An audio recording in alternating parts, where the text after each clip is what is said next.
bulan Rajab nu paling hebat adalah hiji mun babacaan kulhu menangkeun sabulan Rajab dua wa kaifa tunkiruhu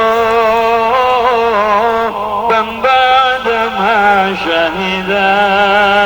Bulan Rajab lah Kanjeng Nabi di Isra Mi'rajkeun, lain sembarangan bulan dipilih ku Gusti Allah di bulan Rajab Kanjeng Isra Mi'raj. Sebab Rajab adalah syahrullah, bulan Allah. Syaban syahru Nabi, bulan Nabi Allah. Tapi bulan Ramadan ke syahru ummati. Jadi Rajab julukanana syahri cek Allah. Kanjeng Nabi ngabejaan syahrullah, bulan Allah. Manta kanjeng diberangkatkeun minal masjidil haram ilal masjidil aqsa, aqsa ka sidratil muntaha. Mukalamah jeung Allah cuman urusan kanjeng jeung Allah teman. Oleh-olehna lamun di Bandung peuyeum Bandung, lamun di Cililin wajib Cililin, Garut dodol Garut atawa embe Garut, anu capang datandung memeh batur nyana heula dihajat cegung. Di Cianjur hayam pelung, lamun di ditu di Kedung Camani Salasi hayam hidup, lamun di Madura Celuri, lamun di Bali goyang Bali. Tayi oleh-oleh Isra Mi'raj adalah sholat. Dengan sholat urang bakal kepanggih jeung Allah.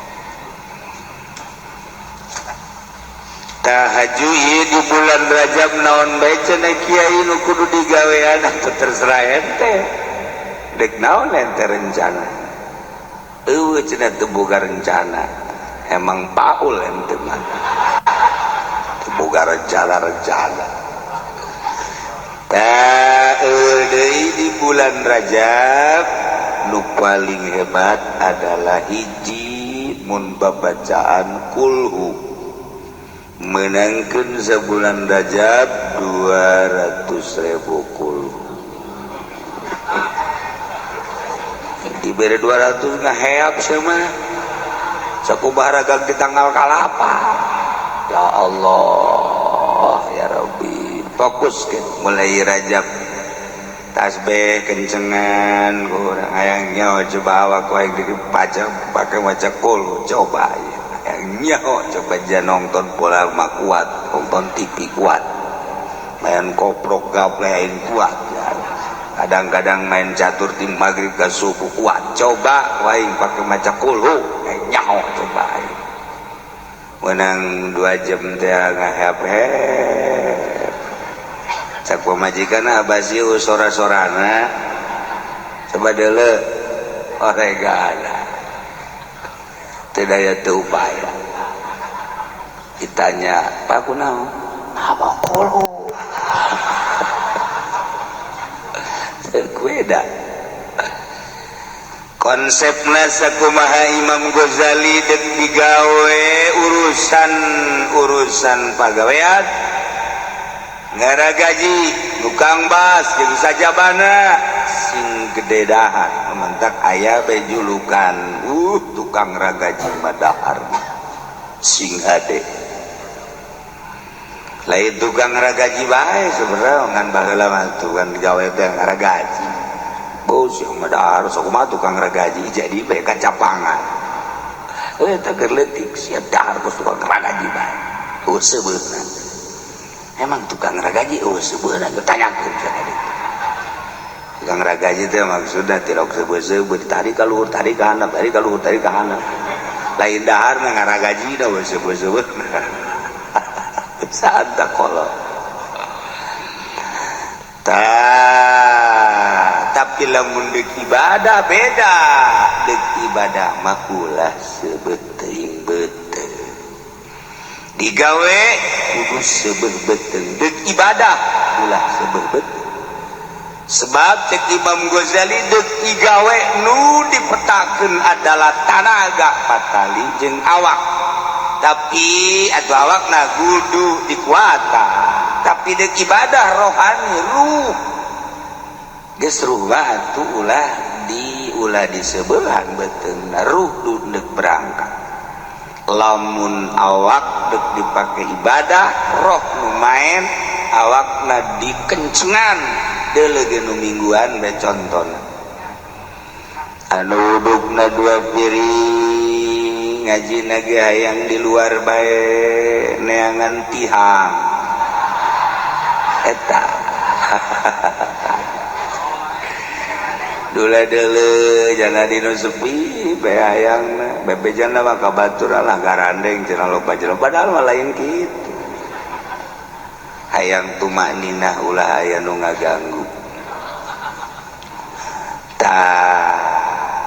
di bulan Rajab mun wiridan kulhu geus ulah naon-naon di kulhu isi nanyakeun jadi lembur nanyakeun nang tadi ngaji bulan Rajab bira mun babaca naon kulhu sabaraha 200.000 mamang endek urusan aing tah mah sia nanya ka aing sia malaikat teh nyatetan aing padahal moal teh sebenarnya mah ngomong mah ngeunaheun segala malaikat segala naon lamun ibadah nu sejenna puasana teu kudu sabulan ulah sebab besi kaliru jeung Ramadan ulah jadi nu puasa sabulan mah ngan Ramadan doang hari Rajab liwatkeun di sabulan sebulan setengah sebulan 10 poe sebulan 5 poe atau sebulan 2-3 poe liwat jadi juga tanya etika pasti di pikiran pasti jadi etika mundek saetik turun dina sebulan 27 poe Kanjeng Nabi man shoma as-sabi'a wal 20 min Rajab sajelema nu puasa tanggal 27 Rajab kataballahu lahu shauma sittina bakal dicatat ku Gusti Allah nilaina sarua jeung puasa 60 tahun urang umur 60 tahun ku puasa Rajab berarti sapoe-sapoena urang boga nilai puasa waduh untung jasa catat di jero hate geus aing mah diliwatkeun ku aing sebab lamun ti 27 60 umur aing kan bisa-bisa 70 guys aing mah datang ka bulan Syawal aing puasa nekat aing eta karena kebat nekat eta dongkos gitu boro-boro datang ke Syawal cenah kieu 27 bisa teu dikurangannya bisa asal ganjil namun teu 27 25 bisa teu kurang kan bisa 23 kurang bisa kan 23 namun 2 hiji teu kuat lantaran kula mengojek 17 kula mah cenah ngawarung ka pasar 13 kula mah karyawan kiai sibuk 7 poe saminggu kula mah waduh cenah kiai ieu mah bisnis ngalar ngidul kilo cuma 3 poe aduh kula mah pati sehat cenah awak sapoe siapa geus sapoe bae rebo bae geus aduh cenah kiai sapoe geus datang ka lohor hanya terkuat tentang kata bodem. Kira-kira nawar kene bae. Siapa bener gegedena mau puasa bae buru. Aduh, ya Allah, ya Rabbi, ieu Kangjeng Nabi mempromosikeun ka umatna hiji abeh nilai-nilai puasa Rajab kaeusikeun ka umur-umur urang. Kurang kumaha deui Kangjeng Nabi? Masyaallah, rahmatan lil alamin. Dengan puasa 27 poe tapi nilai sarua jeung 60 tahun. Nomor kaduana Kangjeng Nabi mempromosikan di bulan Rajab teh julukanana Syahrullahil Asad. Jadi eueuh perang di baheula ge bulan Rajab pakai ibadah ka Gusti Allah. Masyaallah. Kiai carana kumaha carana puasa sunah mah beda jeung puasa fardu. Puasa fardu mah kudu metingkeun niat, mun teu niat teu penting teu jadi. Puasa sunah mah jadi Senin, Kemis atawa Rajab. Urang geus jahor bo teh tanggal 1 Rajab deuk puasa aja tikuari eta mah ngazam pan lain niat. Kudaon malam merboreup HS udang-udang jam 7. Cekena puasa itu niat keur jam 7 jam 8 mikiran bayangna puasa tahu ulah tak eta budak jam 7 jam 8 inget jam 9 urang niat dirinya apa masalah. Mau niat tanya jam 9 jam 10 ge masalah. Niat kaulah puasa dina poe ieu tanggal 1 Rajab sudah jadi. Asal encan ngadahar naon. Encan ngadahar naon bisa dilihatna. Kumaha lamun poan jam 7 ngawuduk, ngawuduk ngupat, aju ngopi segelas ngerokok. Karang inget tanggal 1 Rajab niat puasa bodem teman. Ya puasa geus bohong. Puasa geus jepeg. Teu bisa. Syarat can ngadaharna naon, can minum. Nah ieu bisa diniatan ku urang puasa. Sarua jeung nu ti penting niat. Geus dicaritakeun puasa sapoe-sapoena ganjaranna geus sering, ieu mah 27 bae urang ngadoa ka Allah. Mudah-mudahan urang kabehan dibere sararehat, dibere daek ngalaksanakeun ibadah ka Gusti Allah. Boh puasana boh mazakuluna eueuh deui nu diharepkeun ieu ti hayang menang ridho Allah Subhanahu wa ta'ala. Mudah-mudahan urang kabehan dipikari ridho ku Gusti Allah. Lamun Allah geus ridho radhiyallahu anhum wa radu'an zalika liman khasyya rabbah. Di akhirat urang di bawah bendera Kangjeng Nabi urang, Kangjeng Nabi Muhammad sallallahu alaihi wasallam. Kolot buah datang buah mual ka Rajab hareup. Bahkan pemajikan lagi geus ngomong bae, bapak lu kayaknya nggak nyampe. Nak abah nggak nyampe kayaknya ke Rajab depan. Cak anaknya jangan-jangan Rajab mah Syawal juga tahu. Kelihatan dibengek begitu. Jadi boro-boro malaikat anak-anak lagi guys ada tideuleun lain deui. Quran udah nggak kebaca. Kalau baca Quran aja pakai kaca. Tapi kalau lihat cewek mah bapak aja enggak. Kayaknya matanya cekas kalau lihat cewek mah. Bapak lu memang begitu dari dulu. Jelalatan. Matanya 2 keranjang matanya. Baca Quran mah jangan kaca kade tasawuf kaca teu kabaca kitu deui heran inilah awewe mah keur make kaca ge kaca dibuka kaca dibuka totolol bae eta Masya Allah aya kos gitu eta julukan eta. Nah iyalah orang geus datang ke bulan Jumadil Akhir sigana orang nu nambahan umur teh nambah padahal ti jatah mah orang murah. Namun di bulan Rajab ieu umur orang geus aya 59 sedengkeun umur orang jatahna 60 berarti tinggal satahun deui. Lamun umur urang 60 tahun di Rajab Kuari nu bakal eta adalah 50 tahun 11 bulan berarti sabulan deui 59 tahun 11 bulan. Lamun pas Rajab bakal ngapae Rebo umurna 60 Wari umurna 59 tahun 12 kurang 3 poe.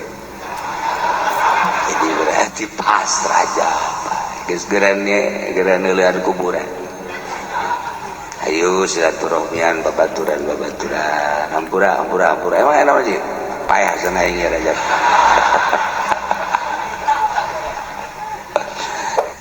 Gitulah urusan payah batu dihayang-hayang itu bisa dimungkin bisa.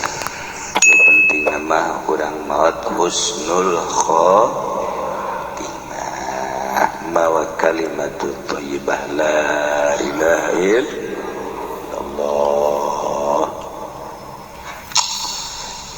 Kula masuk ka bayang-bayang lamun jelema maut kafir angkleng-angklengan di neraka di kulub wates wangana masyaallah kan. Terus harapan kana dikaluarkeun nu maut kafir bawas maut musyrik murtad munafik naudzubillah min ai kitu bah mawa iman sanajan di kulub disate dikerebek-kerebek aya harap jaga ning getok. Tapi lamun murtad musyrik kafir munafik naudzubillah min dzalik geus dikuncian lawang neraka. Nyana terus harapan gogolotrokan bayangkeun coba masyaallah mantap. Jaddidu imanakum bila ilaha illallah, perbaharui iman dengan baca la ilaha illallah. Unggal kita sholat tilu jang tajdid supaya iman anyar deui sebab jelema biasana resep kanu anyar. Gitulah kita akan Zaid garong begitu nu digarongna adalah Khalid setelah benang ku negara disidang di meja hijau di kejaksaan ternyata aya pangampura di pihak korban. Khalid pae dibunuh ku Ki Zaid, keluarga Khalid ngampura. Kan bisa dua jalan kamari ge, bisa langsung paehan deui, bisa dihampura dengan bayar dia. Satu keluarga korban guari mangampura ila balasan pembunuhan nusuk disebut kisos dengan membayar diat atau wajib ngaluarkeun harta kisosna wasaqatul kisos bunuh Zaid takir cerita kisos kan cek tadi ge wakot faslul qati' yuqallabu fihi ma'nal qisas wa fi qaulin al-had. Geus lamun urusan anak qisas bisa diturunkeun tina dibunuh karena bayar diat, tapi lamun had teu bisa. Mentek ketika dihukuman di sebuah negara bahwanya adalah kudu jihad, itu bisa pakai dibayar ku harta diat teu bisa. Antak wayuk kalau hadan jihad lamun memang ieu urusan nah had mah had bae, tergantung kumaha negara. Namun negarana negara Islam, negara urang mah lain negara Islam. Negara Republik Indonesia berdasarkan hukum Pancasila KUHP. Baik bae de kumaha ge aya aturan-aturanna ieu mah keur nyaritakeun tentang hukum Al-Qur'anul. Lantas di urang teh dihukuman kos kitu atuh mangga sadaya-daya nyanggakeun ka inohong-inohong anu dilaluhur. Nah make jeung teu tertarik kana hukum Quran tinggal kitu bae ajeuna menang kesepakatan bangsa atuh mangga bae. Ya urang mah sapira rakyat jelata teu daya teu upaya. Cenah kumaha lamun di hukum Al-Qur'an tegak ya alangkah bungana sebab nu bakal dibunuh nyana. Urang teu atuh korupsi teu mayan teu atuh indah oi urang mah. Masya Allah indah wae naon wallahu a'lam. Nu bantak embung make hukum Al-Qur'an negara kasieuna korupsi oh ieu bodoh deh ieu urang rakyat teu sieun teu aja make hukum Quran nun diindah aja dan teu make hukum Al-Qur'an atuh sabodoh nya ente-ente nu ngalaksanakeun kecenah di akhirat iya di akhirat nyana teu aing mah kasalorga kabeh cenah kos kitu amat geus kos kitu bae teh dituna pamarentah mah mesti kana raraka heula. Cenah kieu mah bangun entengeun mah ieu atuh geus percaya jasa ka Quran kumaha tuh geus kos kitu bae. Tak singkara rade hirup salamet ke diri urang eueuh nu nyaah ka diri urang iwati urang kunaon lai kabeulem ku korek api jojolotoan ai prak urang teh ngagejepurkeun maneh lolonjang ka neraka jahanam.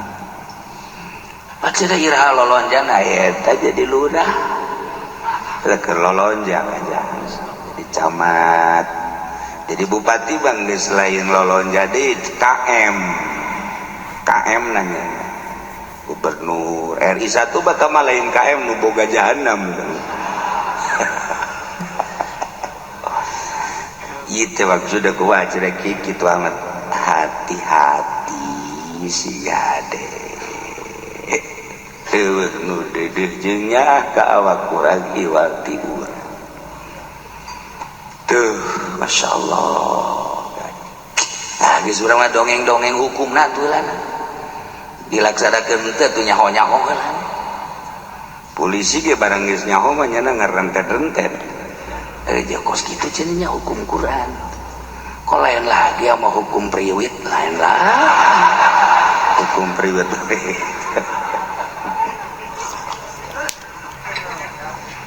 kenanya raraho nyana deris bae aya geus nyaho mah jadi jalan ge kan nyana rada pilih-pilih. Oh ieu mah nu ngaji ulah ditangkep sugan we kabeleteran gajaranna kan gitu. Oh ieu mah pedagang leutik ulah ditangkep karunya boro-boro yang mayar polisi jajanana ge heseueun. Nah ieu mah dusugi tangkep bae sanajan aya STNK aya naon tangkep bae gitu. Malah mental langsung minta uang saya. Ini kesalahannya nggak ada salah. Saya minta aja. Iya tuh bagaimana nggak bagaimana makan anak. Aduh, Masya Allah polisi bang pakai sumpahan masyarakat. Sial aja secenah ya polisi. Memang lagi sial aja saya. Punya anu sial. STNK teu mawa daun teu mawa saya yang lempang di jalan. Tapi tetapnya polisi sial ke polisi. Aduh, aing be aku polisi. Kayak main muat telu lah yang polisi. Padahal polisi orang ese ngamankeun jalan baik ese macet polisi ese. Polisi lamun niat ibadah kudu ganjaran. Kudu jasa sama ganjaran geus lillahi taala nya. Macet geus teu kudu dititah dibere duit lah bangsa 1.000 embung kecuali kadeuleu bangsa 100.000. Nah ini boleh. Sagala rupa ge horeng kumaha niatna urang ligawe. Jadi pemerintah niat ngararapih mah atuh gede ganjaran. Itu jadi polisi niat ngamankeun watuh gede jasa ganjaran. Cak Kangjeng Nabi boro-boro utar atur di jalan ngarapih-rapih perjalanan imatatul adza fi thariq non micen penyakit-penyakit di jalan, gangguan-gangguan di jalan eta teh gede jasa ganjaran. Paku di jalan singkirkeun besi katabrak motor ke maduh cucuk di jalan aduh dicucuk besi budak baul maka sepeda kempes eta ganjaranna gede. Oli di jalan ieu oli kumaha lamun naik motor ke tipolese dikumbah dipel ku jalan. Belajar orang Batak, waduh malah jalan di Pakuan. Orangnya ada boga bengkel di situ. Sial ke Batak. Atuh, sakumaha nu ngabesan ban barang retus bae orang nang nyana. Masyaallah, eta zaliman kos sekarang itu dasar Batak. Saware tapi aya mun teh kitu. Maka Dewi wiridanana tuh di bulan Rajab hayang supaya kos Kangjeng Nabi bisa hiber maca sholawat sampai sapeting 4.444 tuh siapa hiber hayang diberi 4.444 geus dari tiheula we goblok hayang nama meureun maca sholawat tilu haju hiber mana aya saya sholawat kalau tasbih siap-siapkeun yang isugan tali na kencengkeun loba boga tasbih geus aya batur hayangan jual lain tasbih jualan tasbih. Nah sholawat teh cenah nu mana urang resep eta akur jeung urang obat ge ieu obat bagus jeung dokter ieu obat bagus can pugu akur ka jeung akur darahna tensina kan diakurkeun lah ternyata ieu mah paramek akurna nu ieu mah bodrek nu ieu mah prokol nu ieu mah itu padahal mah kolot tapi bodreksin beda. Aduh kus gitu bet pengobatan wah aneh. Iba sih make bodreksin cager wallahu alam. Aing ngasal bodreksin cager. Berarti jiwana kanak-kanak ya budak. Nah baca sholawat loba-lobana. Ngeunang bae urang saminggu dicoba. Cek kiai sapoe-sapoe 4.444 aing laksana gendang saminggu coba orang kikituan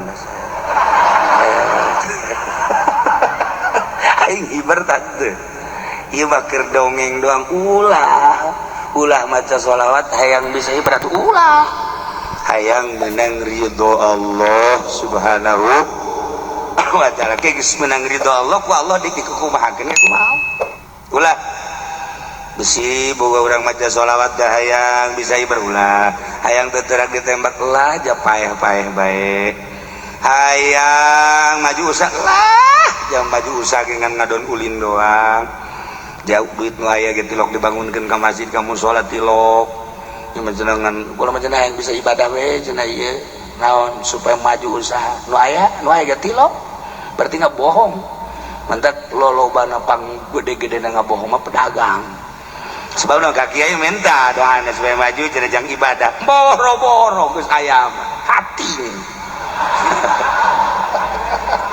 ieu lain ka kiai masjid sia mah ka aing suzon bae goblok masjid salat majelis taklim Nah maca sholawat nu loba berang penting baca sholawat bae dek sholawat munjiat dek sholawat kamilah atau nariyah tu kamari sholawat nariyah teh orenganan ciptaan Ibrahim At-Tazi makomna di ditu di Maroko Masya Allah di Pes. Nah itu nu syukuran dibaca Allahumma sholli sholatan kamilatan wa sallim salaman taman nasina Muhammadin lajitan halu bihil uqadu wa farju bihil qurba wa tuqda bihil awaju dunalu bihil raghai wa husnul khatimi wa yustasqal ghamamu abah madi dia ngijazahkeun wa yustasqal ghamamu biwajhil karim kamari kadang itu wa yustasqal ghamam picung gentur ma wa yastasqil ghamamu kula ijazah di picung yang baden wa yastasqil ghamamu yang nu wa yastasqil ghamamu tapi kiai-kiai nu lain diurangi wa yustasqal ghamamu lah cenah daripada kitu mah kula moal maca tolol teh coba diributkeun wa yustasqal jeung wa yastasqil moal maca imah aya ge deuk wa yustasqal wa yastasqil penting baca ini lain, riuh, gimana enggak ngadengeun ge. Moal ini mau maca. Baca dek wa yustasqa mangga, wa yastasqi mangga. Kula ijazah wa yastasqi dipicung di guru kula keresek lantaran menang dipicung gentur. Wa yastasqi. Di dia abah mau wa yustasqal ghamamu biwajhil karim wa ala alihi wa sahbihi kullamati wa nafasin bi ari kulli ma'lum lobaan wa yustasqa nu maca di wa yastasqi.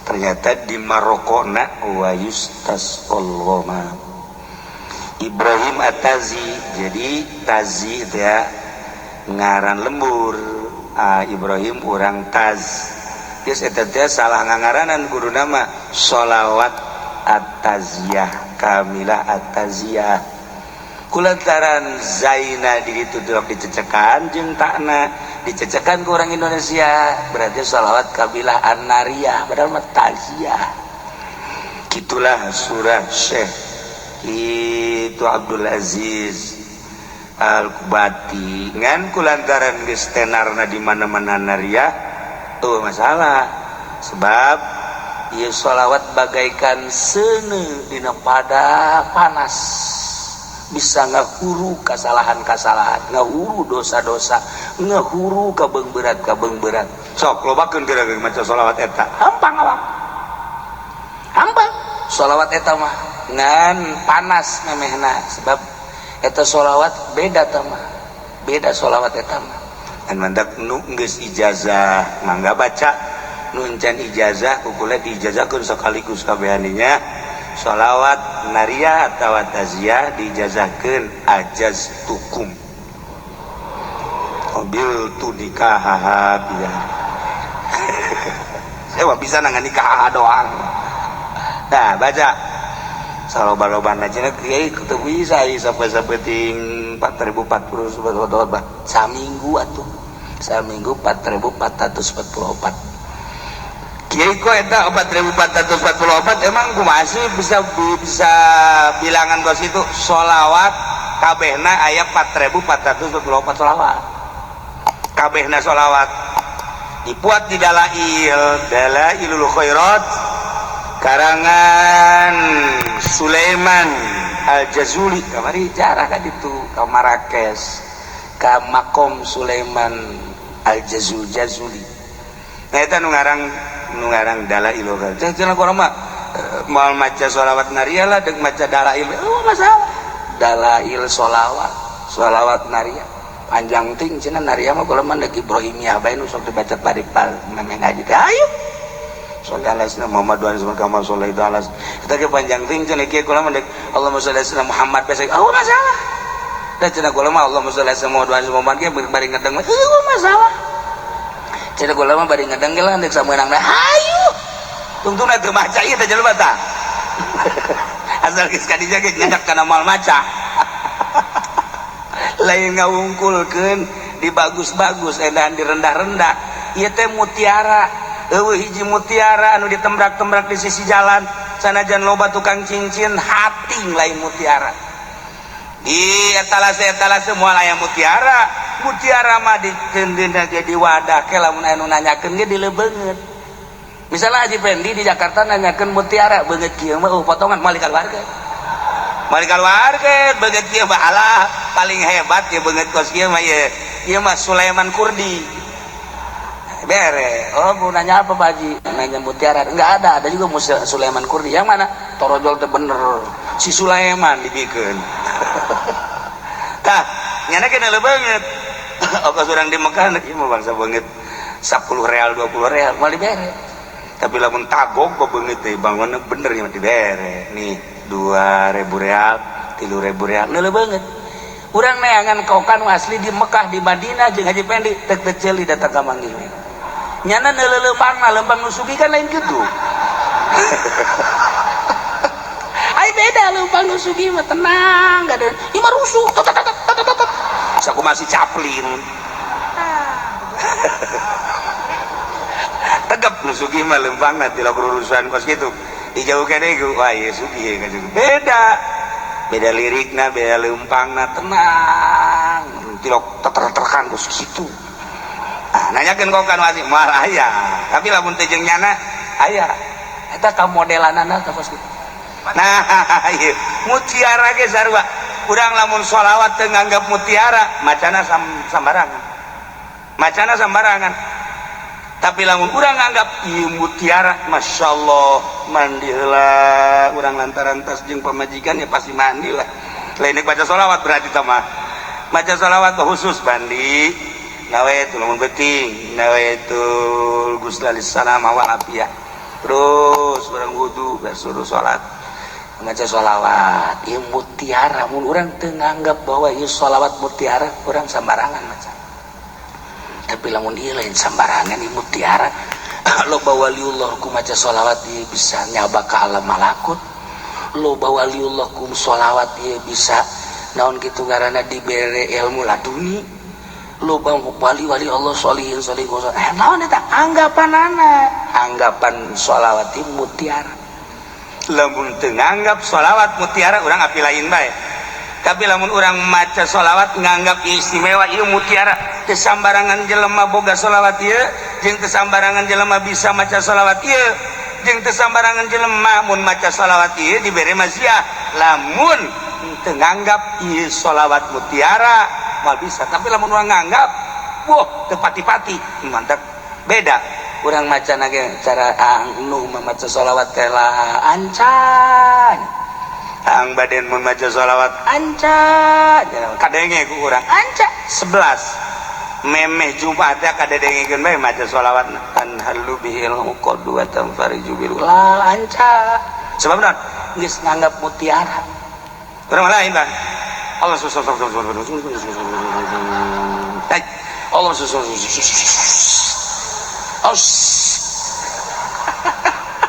Aisyah baca naon sholawat mun kitu amat Allah udah ngomong teu anggap jarak teu anggap eueuh naonna sebab teu anggap ngalamun nganggap mutiara mah kan masyaallah alhamdulillah bisa 11 ya luar biasa Allah ningalikeun memperhatikeun jeung ngadengekeun ka sholawat dimumule kurang geus tamat 4444 waduh aing ge dibere kuat ku Gusti Allah ngaluarkeun duit kade ceng-ceng sia yatim kan nah ya dibere tah 1 juta yo sia yatim piatu ya 1 juta sia abi mah rangda ye abi mah rangda ngorak nah 5 juta sia mah ye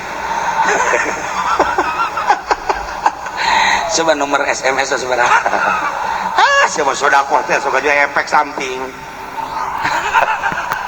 tah ieu anggap mutiara sebab gua lagi sok ningali jelema maraca salat teu nganggap mutiara naonan anggap mutiara lamun urang ngangkos urang boga wiridan naon gara-garana hizib teu nganggap mutiara malah naonan urang boga wirid ti guru al ayat saayat 2 ayat tapi teu nganggap mutiara weuh naon komo ieu mah wahyu anggap ieu mutiara wah ya Allah urang apik macana moal kebel karasa ku urang nah urang baca sholawat di jero bulan Rajab dari khusyuk anggap sholawat ieu mutiara ulah nganggap sepele ka sholawat. Lamun urang nganggap sepele asal maca bae mal karasana naon, tapi urang dianggap mutiara. Masya Allah kari urang, ya Allah ya Rabbi dibere bisa ya maca ieu, dibere kuat ya Allah, lain abdi nu misakeun jeung lain abdi nu nguatkeun Gusti. Ya Allah abdi geus dibere karomah ku Gusti. Dibere karomah teh artina kamulyaan, bisa maca bisa kuat eta karomah. Nu mantak urang neangan karomah teh lain kudu bisa hiber, urang neureun karomah teh lain kudu jelema bisa ngapung, lain bisa silem, lain karomah nu paling hebat diri urang dibere daek salat eta karomah. Ketika urang salat ya Allah ya Rabbi Gusti ieu teh nganang Gusti salat abdi dibere kuat, batur nu garaga ge teu kuat abdi bade dibere kuat, berarti abdi geus dibere karomah ku Gusti. Aing wali ieu tah aja sok tungtungna jora jasa sia mah sok aju ngawalikeun maneh. Ieu keur carita penghormatan ti Gusti Allah. Urang dibere kuat salat, dibere kuat ngaji teh, urang dibere darah rek ngaji, ieu karomah ti Gusti Allah. Tatangga urang nu gagah nu gendut anu gembul teh daekeun ngaji, urang mah anu dahar hese tapi ngaji. Ieu meureun ku gara-gara hese dahar jadi ngaji, karomah ieu ti Gusti Allah. Daek ngaji diuk set ngadengekeun, lamun lain boga kamulyaan ti Gusti Allah mal kuat. Nah hayang nyaho ka karomah, urang dibere daek ibadah eta karomah. Karomah paling rendah, paling gampang, paling deet eta adalah urang dibere daek ibadah eta karomah ti Gusti Allah. Hayang nyaho karomah mata eta kos kitu, ngan haji ulah sok ngawali-wali. Urang kasalaman teh jeung tetangga urang nu teu salat. Sia nyaho ka wali. Naon nya. Wali mah kudu boga karomah, sakumaha nabi kudu boga mujizat. Mana sia karomah sia? Sia teu salat, aing salat. Aing tah dibere karomah ku Gusti Allah daek salat. Eta wali aing ye. Cak anu disasalaman teh, salat sia husutan teu? Tah mun pelbah husu aing henteu. Teu lain karomah tah mah kos kitu mah. Penghinaan ti Gusti Allah. Kan sia pinter amat. Ye, daripada sia salat teu husu, mendingan aing teu salat. Waduh. Jadi ribut tungtungna. Nah geus ulah gaributkeun salat jeung teu salat, pokona urang dibere daek ibadah, ieu adalah karomah. Ulah hese-hese eta kos kitu karomah paling rendah. Tinggal diperbaiki, salat urang diperbaiki, ngaji urang diperbaiki, engke karasa aya perbedaan. Nah ieu mah sakadar pangeling-eling isuk tanggal hiji Rajab menurut falakot isulamun nahiren. Isuk tanggal hiji, adapun anu nanggalkeun minggu dan mangganya ngakeun ieu mah kula berdasarkeun sulamun nahiren isuk. Mulai isuk urang puasa 27 mun kuat leuwih bagus asa ulah sebulan. Kurang sakumaha tadi sakuatna urang. Mudah-mudahan urang gabehan dibere kuat, dibere daek, dibere ikhlas supaya puasa urang jeung sholawat urang, ibadah-ibadah nu lain bisa ku urang kapanggih di alam akhirat.